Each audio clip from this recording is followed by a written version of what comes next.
Bašwa ba re ba lapile go leta mmuso gore o ba abele ditsha.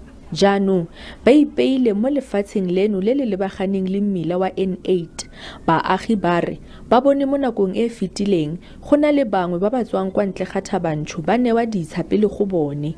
Ba re kgato eno ya go ipea e bontsha gore ba tlhoka lefatshe. Re tla be re ikwadisitse, so ha re ikwadisitse go tla be go tseiwa batho ba e leng gone ba itlhaga rona ba re ikwadisitseng pele a re sa tlhagella. Mongwe wa baeteledipele ba baagi a re botlhe ba ba itshegetseng ditsha ba tla tsenngwa mo lenaaneng le le tla newang Lefapha la Matlo mo Masepaleng wa Mangaung. List e re etsetsa gore batho ba housing ha ba fihla mo gobane ke bona ba tlontshang ditents ba fumane e le gore re na le list ya batho ba hlokang ditsha gobane jwale ha re sa itse listing ho na le ntho ya gore batho ba nang le ditsha ka site engwe ba tla ka mo ba iphete so re thibela ntho ya gore ba seke ba tlo ipheta hape. Mokgatlho wa EFF mo Mangaung wa re baagi ba tshwanetse go itseela lefatshe.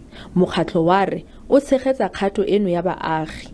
Rona re le EFF re mona ho fa batho ba rona lefatshe we leng gore ke engwe ya first cardinal pillar ya rona e reng expropriation of land without compensation e leng gore e fa batho seriti.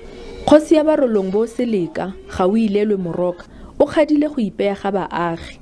Moroka a re kantoro ya gagwe mmogo le kgotla ya setso e dirisana le botlhe ba ba nang le seabe gore e kgone go tla ka tharabololo.